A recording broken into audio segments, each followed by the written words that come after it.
नमस्कार विद्यार्थी मित्रो, मी प्राध्यापिका चव्हाण लता अंकुशराव, कृष्णा महाविद्यालय रेठरे बुद्रुक. चिटणीसाची कार्यपद्धती या विषयाच्या ऑनलाईन अभ्यासक्रमामध्ये तुम्हा सर्वांचे स्वागत करते. आजच्या लेक्चरमध्ये आपण भाग आणि कर्जरोखे यांच्यामधला फरक अभ्यासणार आहोत. तर फरक अभ्यासत असताना वेगवेगळ्या मुद्द्यांच्या आधारे आपण हे फरक अभ्यासणार आहोत. त्याच्यामध्ये पहिला मुद्दा येईल अर्थ. अर्थामध्ये भागांचा अर्थ आणि कर्जरोख्याचा अर्थ आपल्याला सांगायचे. भाग म्हणजे काय, तर कंपनीच्या भाग भांडवलातील एक छोटा हिस्सा. भागांच्या अर्थामध्ये काय सांगू शकतो आपण, भाग म्हणजे कंपनीच्या भाग भांडवलातील एक छोटा हिस्सा. तर कर्जरोखे म्हणजे काय, त्याच्यामध्ये काय सांगू शकतो आपण की कर्जरोखे हे कर्जाचे प्रमाणपत्र आहे.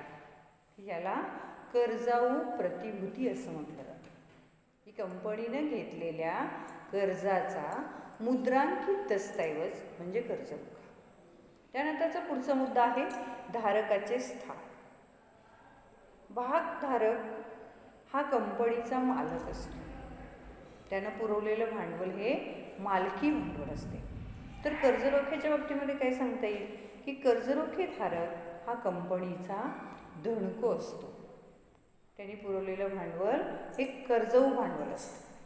त्यानंतरचा पुढचा मुद्दा आहे स्वरूप. भाग भांडवल हे कायमस्वरूपी भांडवल आहे. ते कंपनीच्या कार्यकाळामध्ये परत केले जात नाही. तर कर्जरोख्याचं भांडवल हे तात्पुरत्या स्वरूपाचं असतं. ते विशिष्ट मुदतीनंतर परत करावे लागते. त्यानंतरचा पुढचा मुद्दा आहे मतदानाचे हक्क. भागधारकांना मतदान करण्याचा पूर्णपणे हक्क असतो, कारण ते कंपनीचे मालक असतात. ते कंपनीच्या व्यवस्थापनामध्ये सहभागी होऊ शकतात. तर कर्जरोख्याच्या बाबतीमध्ये काय सांगता येईल की कर्जरोखेधारक हे धनको असतात आणि त्यांना कोणत्याही प्रकारचा मतदानाचा हक्क नसतो. ते कुठल्याही प्रकारे मतदान करू शकत नाहीत, कंपनीच्या व्यवस्थापनामध्ये सहभागी होऊ शकत नाही. त्यानंतरचा पुढचा मुद्दा येतो गुंतवणुकीवरील परतावा. भागधारकांना त्यांच्या गुंतवणुकीवरती कंपनीकडून काय दिला जातो, लाभांश दिला जातो. तर कर्जरोखेधारकांना परतावा म्हणून त्यांच्या गुंतवणुकीवर व्याज दिले जाते. त्याच्यानंतरचा मुद्दा सांगता येईल तारण. भाग भांडवल हे असुरक्षित भांडवल असते. या भांडवलासाठी कंपनी कोणत्याही प्रकारचं तारण देत नाही. परंतु कर्जरोख्याचं भांडवल मात्र सुरक्षित भांडवल असतं. त्या भांडवलासाठी कंपनीची एखादी मालमत्ता तारण दिली जाते. त्यानंतर पुढचा मुद्दा सांगता येईल वाटप करण्याची वेळ. भागांचं वाटप कधी केलं जातं की कंपनीच्या सुरुवातीच्या काळामध्ये, म्हणजे प्रारंभिक टप्प्यामध्ये. कंपनी जेव्हा सुरू होते तेव्हा सर्वात सुरुवातीला काय विकले जातात, तर भाग विकले जातात. म्हणजे भागांचं वाटप हे प्रारंभिक टप्प्याला म्हणजे सुरुवातीच्या काळामध्ये केलं जातं. तर कर्जरोख्यांचं वाटप हे कंपनी स्थिर स्थावर झाल्यानंतर, कंपनी स्थिर स्थावर झाल्यानंतर म्हणजेच मधल्या काळामध्ये कंपनीच्या या कर्जरोख्यांचं वाटप केलं जातं. त्यानंतर पुढचा मुद्दा येतो उपयुक्तता.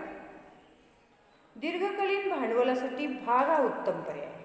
कंपनीला जर दीर्घकालीन भांडवल आवश्यक असेल तर त्यासाठी कंपनी काय करू शकते, भागांची विक्री करू शकते. तर अल्पकालीन किंवा मध्यमकालीन भांडवलासाठी कंपनी काय उभारू शकते, कर्जरोखे विकून कर्जाऊ भांडवल उभारू शकते. आता त्याच्यानंतरचा पुढचा मुद्दा बघूया प्रकार.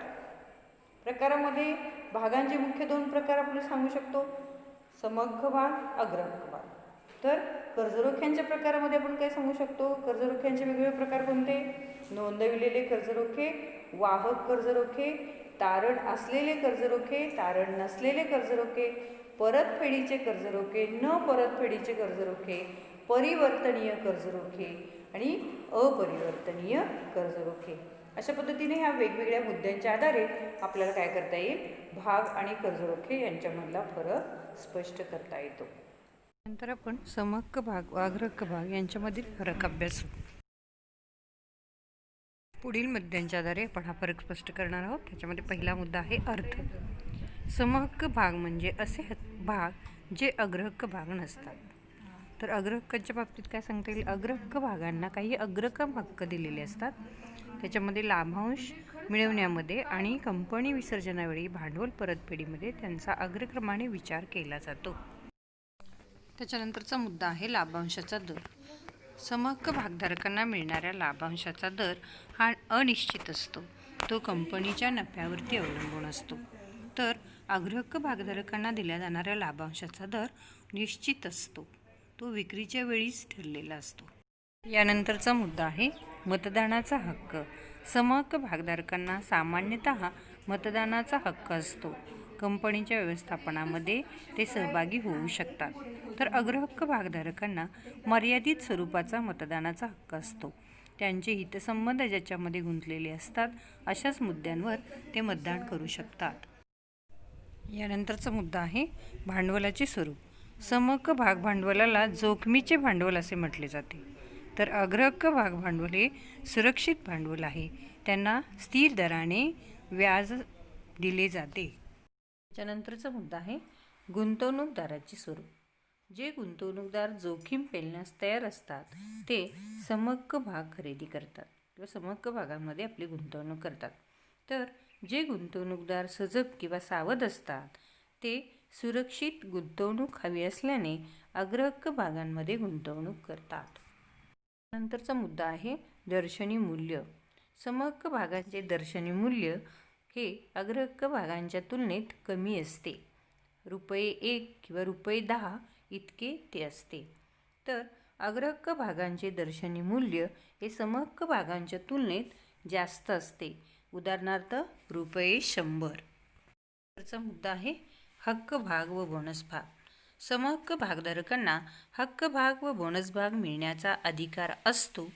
या उलट अग्रहक्क भागधारकांना हक्क भाग व बोनस भाग मिळण्याचा अधिकार नसतो. चा मुद्दा आहे भांडवल वृद्धी किंवा बाजार मूल्य. समहक्क भागांचे बाजार मूल्य कंपनीच्या प्रगतीनुसार वाढत जाते. याचाच अर्थ समहक्क भागांच्या भांडवलामध्ये वृद्धी होत असते. तर अग्रहक्क भागांचे बाजार मूल्य हे स्थिर असते. त्यामुळे त्याच्या भांडवलाची वृद्धी शक्यतो होत नाही. नंतरचा मुद्दा आहे जोखीम. समहक्क भागामधील गुंतवणूक ही जोखमीची असते. कारण त्याला मिळणारा लाभांशाचा दर हा अस्थिर असतो व भांडवल परतफेडीची अनिश्चितता असते. तर अग्रहक्क भागांची गुंतवणूक त्या तुलनेने सुरक्षित असते. कारण लाभांशाचा दर स्थिर असतो, निश्चित असतो व भांडवल परतफेडीमध्ये त्यांना अग्रक्रम दिला जातो. यानंतर शेवटचा मुद्दा आहे प्रकार. समहक्क भागांचे मुख्य 2 प्रकार पडतात. सर्वसाधारण मतदानाचा अधिकार असणारे समहक्क भाग, तर मतदानाचा भेददर्शक अधिकार असणारे समहक्क भाग. तर अग्रहक्क भागांच्या प्रकारामध्ये आपल्याला वेगवेगळे प्रकार सांगता येतील. त्याच्यामध्ये संचयी अग्रहक्क भाग, असंचयी अग्रहक्क भाग, लाभभागी अग्रहक्क भाग, अलाभभागी अग्रहक्क भाग, परिवर्तनीय अग्रहक्क भाग, अपरिवर्तनीय अग्रहक्क भाग, परतफेडीचे अग्रहक्क भाग आणि न परतफेडीचे अग्रहक्क भाग. अशा पद्धतीने या विविध मुद्द्यांच्या आधारे आपणास समहक्क भाग आणि अग्रहक्क भाग यांच्यामधील फरक स्पष्ट करता येतो. ठीक आहे. या ठिकाणी आपला हा युनिट 2 पूर्ण होतोय. याच्यावरचे स्वाध्याय तुम्ही सोडवायचे आहेत, तसेच याच्यावरच्या नोट्सही तयार करायचे आहेत. या ठिकाणी आपण थांबू. धन्यवाद.